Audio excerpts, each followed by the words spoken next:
Salut à tous, dans cette vidéo on va voir pourquoi vous ne devriez pas avoir peur de Fusion et donc on va voir comment s'en servir, on va vraiment voir les bases de Fusion. Encore une fois je continue sur les tutos qui sont basés pour les débutants. Donc il y a deux configurations pour Fusion, il y a la première où en fait vous allez prendre une composition Fusion et la mettre, et donc là vous allez créer de A à Z, soit un motion graphisme, un effet spécial, une animation, vraiment beaucoup de choses. Ou sinon il y a l'autre configuration où en fait vous avez un clip vidéo, par exemple là vous allez faire un cut ici, et donc ici si vous rendez dans Fusion vous voyez que ça va aller en fait toute la durée de notre clip, et si je viens ici et que je me rends en fusion, ce sera l'autre durée de mon clip. Maintenant le problème souvent c'est que vous voyez par exemple quand je viens là, ça commence à la frame 823, ça va jusqu'à 50 000, donc en fait on peut faire clic droit et nouveau plan fusion, et quand on vient là en fait le plan fusion commencera à 0. Donc ça c'est pas mal quand on est sur un clip en fait et qu'on veut faire du fusion avec, on en crée un plan fusion. Vous voyez que par exemple si je viens là je fais un nouveau cut et je me rends ici, ça commence 384, ici nouveau plan fusion, et là de 0 à 400, et donc en fait on enchaîne et à chaque fois vous voyez nos plans fusion ils se mettent ici. Maintenant comme je vous ai dit, l'autre moyen c'est de venir faire une composition fusion, et une composition fusion où est-ce qu'on trouve ça? On va dans effet, encore une fois dans la boîte à outils on va dans effet et composition fusion, et on peut venir soit drag and drop au-dessus, et en fait vous voyez que l'écran va devenir noir parce qu'il est au-dessus donc il a la priorité. Si on veut faire une animation en général on peut supprimer et venir en fait le remplacer ici.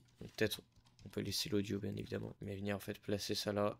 Donc ça, faut bien différencier ces deux types de fusion, parce que par exemple, quand on veut faire juste un zoom, comme je vous ai présenté dans mon ancienne vidéo, on va pas venir prendre une composition ici, on va juste en fait venir là, faire clic droit, au plan fusion, et comme ça on a déjà notre rush qui est là, et on pourra faire notre zoom. Ok, donc maintenant je vais commencer avec cette première configuration et vous montrer un peu comment ça marche. Donc, quand on se rend dans Fusion en ayant pris un clip de référence comme ici, on a deux nœuds qui se sont ajoutés, parce que Fusion ça marche grâce à des nœuds. Ces nœuds, ils ont quoi? Ils ont des flèches et un petit carré, je vais vous montrer juste après qu'est-ce que ça représente. Nos deux nœuds ici, qu'est-ce qu'on a? On a déjà le media out. Le media out, c'est un nœud qui est essentiel, ça doit toujours être votre dernier nœud dans votre composition Fusion. Il permet quoi? Il permet en fait de venir faire le rendu dans la page montage ici. Si vous voyez, je viens le supprimer et je viens dans la partie montage, vous voyez que j'ai plus mon rendu. Pareil pour l'export, j'aurai pas mon rendu. Donc en fait, il est essentiel à chaque fois que vous faites quelque chose, il faut qu'il y ait votre media out. Maintenant, le media in, qu'est-ce que c'est? Bah le media in en fait, c'est tout simplement mon rush ici. Donc là il est automatiquement ajouté, mais vous voyez justement quand je viens prendre une composition fusion et que je me rends en fusion, on retrouve que mon media out. C'est logique parce que j'ai pas de clip avec. Si je viens prendre par exemple un clip et que je viens le relier au media out, là vous voyez que tout de suite je vais avoir un clip et un rush dans ma composition fusion. Maintenant bien évidemment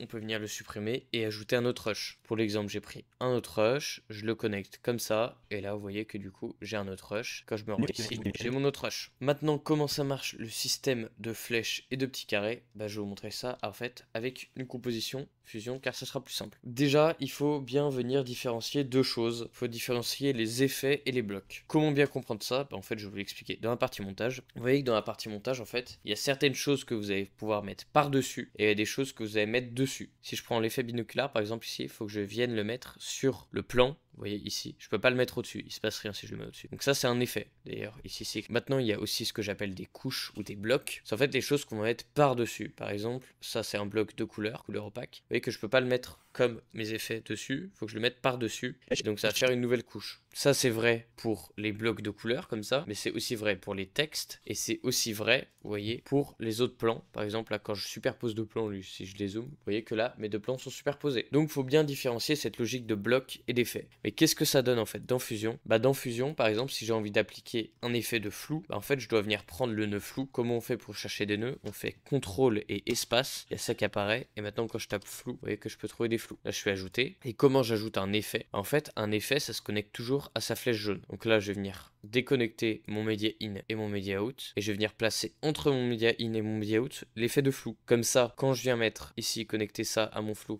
que je mets dans le viewer, et là j'augmente mon flou. Vous voyez que là mon clip est bien devenu flou. Le problème c'est que je peux toujours pas le voir ici parce qu'il n'est pas connecté à mon media out. Donc si je viens là et je le connecte à mon media out, vous voyez que là c'est devenu flou et je peux bien voir le flou. Maintenant c'est vrai avec l'effet de flou, mais c'est aussi vrai par exemple avec l'effet de glow que je viens trouver juste ici. Si jamais j'ai personnalisé ma barre de tâches, j'ajoute ici, vous voyez que là j'ai ajouté mon glow, image bien ici, donc c'est parfait. Maintenant si je veux ajouter des blocs, donc par exemple un texte, je vais pas faire la même logique à venir le placer ici. D'ailleurs vous voyez qu'il a pas de flèche jaune, donc ça peut pas marcher. Là je vais venir créer un bloc. Et les blocs en fait, ils se relient grâce à ce qu'on appelle les merges dans DaVinci. Comment on crée une merge? Bah il y a deux façons. Il y a soit je viens encore une fois chercher merge ici, et j'ajoute. Maintenant ça c'est un effet, donc en fait je viens le connecter ici à la suite, ça ici, et maintenant je viens prendre mon texte ici et je viens connecter ça là, à la flèche verte. Qu'est-ce que ça représente ces flèches? En fait la flèche verte c'est la flèche qui donne la priorité, c'est la flèche par-dessus. Vous voyez que si je viens écrire n'importe quoi là, mon texte va être par-dessus mon clip. Par contre si je viens inverser les flèches, donc lui il prend la flèche verte et lui la flèche jaune, on voit plus mon texte. C'est normal parce que vous voyez si je laisse ma souris sur la flèche, ici la flèche jaune s'écrit arrière-plan, alors que si je laisse ma flèche ici c'est écrit premier plan. Maintenant pour bien vous montrer ça, je peux faire le raccourci CTRL-T qui vient inverser les flèches, vous voyez, et à chaque fois que j'inverse, mon texte apparaît ou disparaît selon s'il a la flèche verte ou non. Donc faut bien comprendre cette logique de couche et de flèche.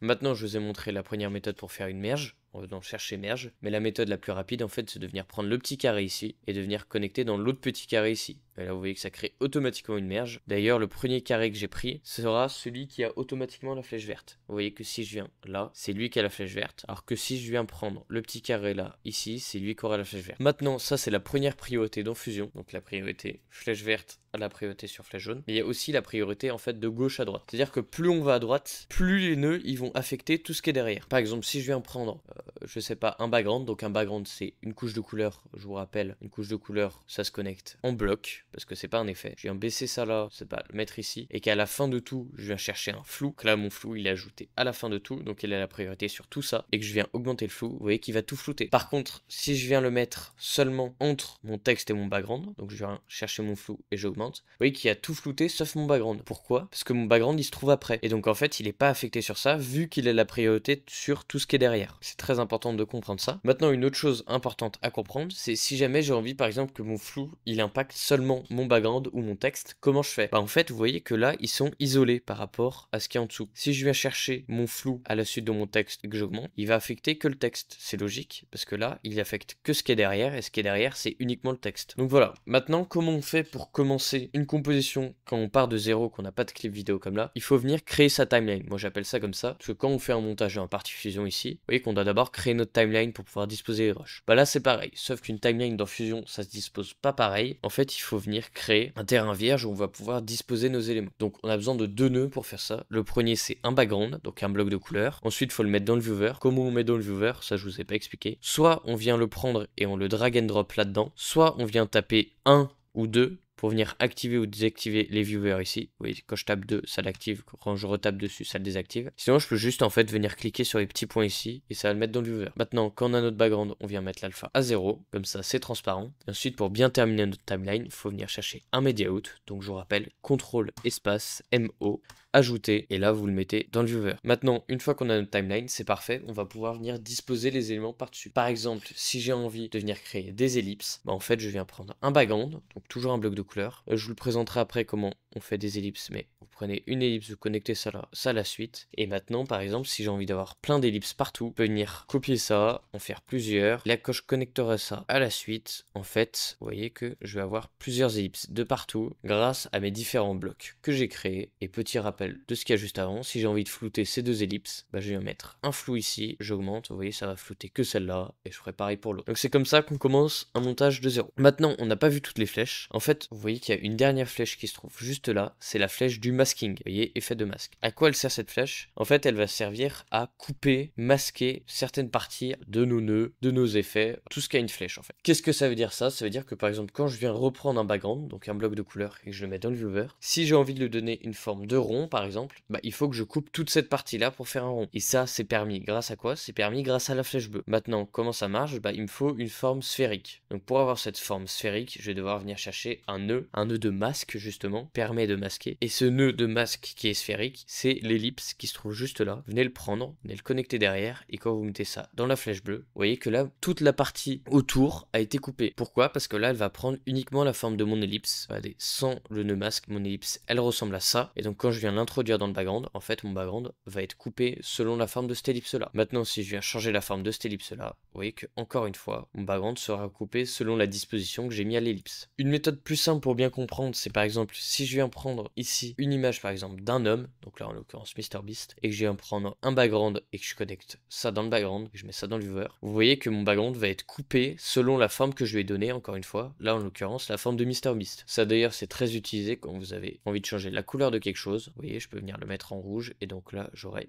MrBeast en rouge. Donc ça c'est très important de comprendre. Le masking qui permet de couper, c'est un élément qui est assez dur pour les débutants à comprendre. Et voilà. Donc un autre élément important, c'est le spline. Le spline il permet quoi? Il permet de jouer avec la vitesse et la fluidité de certaines animations. Par exemple, si je viens faire une animation d'une ellipse qui se déplace de gauche à droite et que je veux rendre ça fluide, je vais devoir utiliser le spline. Qu'est-ce que ça donne en réalité? On vient prendre un background, on veut qu'il ait une forme de rond, donc on va prendre une ellipse, je vais connecter ça au background, mettre ça dans le viewer, et maintenant j'ai envie que ce soit sur ma timeline pour pouvoir le voir dans ma partie montage, donc je vais créer une nouvelle couche, je viens prendre mon background, connecter ça à la suite, mettre ça dans le viewer, et maintenant je vais venir baisser la taille de mon ellipse, je vais venir par exemple la mettre en blanc, grâce à mon background qui est un bloc de couleur. Et donc quand je me rends ici, vous voyez, dans la partie montage, on retrouve bien mon ellipse avec mon background. Maintenant, je vais venir faire mes animations. Donc là, mon animation, en l'occurrence, je veux qu'elle se déplace de gauche à droite. Donc je vais mettre une keyframe sur le centre XY, c'est ce qui permet de se déplacer. Je vais venir ici à la frame 30 et je vais venir mettre ça à droite. Et maintenant, si je regarde, vous voyez que là, mon ellipse, elle se déplace bien de gauche à droite. Cependant, vous voyez que c'est pas très fluide, l'animation est très linéaire. Et donc, si je veux améliorer ça, je vais devoir me rendre dans mon spline. Le spline, comme je vous ai dit, c'est ici. Maintenant, comment on fait pour s'en servir? Bah, en fait, vous allez toujours arriver ici et il y aura rien. C'est normal, faut venir cliquer ici pour que des courbes apparaissent. Maintenant, il faut venir cliquer ici pour bien zoomer sur la courbe. Et enfin, va falloir jouer et bien comprendre qu'est-ce que c'est le spline.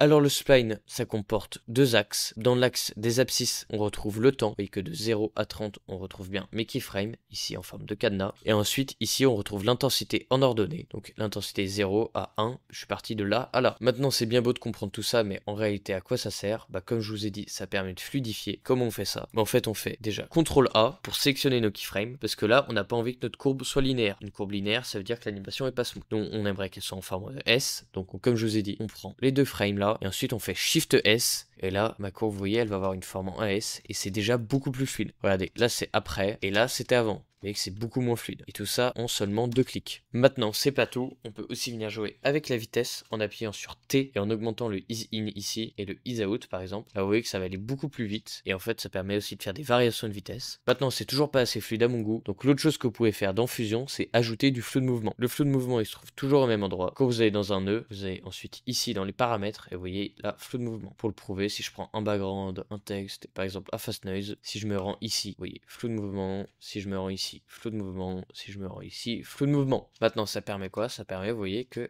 là, il y a du flou quand ça se déplace. Et donc ça permet, encore une fois, d'augmenter la fluidité. Maintenant, Fusion, c'est hyper complexe, c'est hyper fourni. Donc le meilleur moyen pour apprendre, c'est de rejoindre le serveur Discord qui se trouve dans la description. Dans le serveur Discord, je donne 3 cours par semaine qui vont vous permettre, en moins de 3 mois, de passer d'un niveau débutant à un niveau très avancé sur Fusion. Actuellement, il y a 2 types d'abonnements. Il y a celui où vous avez uniquement accès au masterclass qui est à 30 $ par mois. Et vous avez celui à 60 $ par mois qui vous permet d'avoir accès à l'intégralité du serveur. Donc si vous êtes intéressé par cette offre, comme je vous dis, le serveur est dans la description. Et si vous aimez cette vidéo et que vous voulez plus loin sur Fusion, je vous attends là-bas. Allez, à bientôt!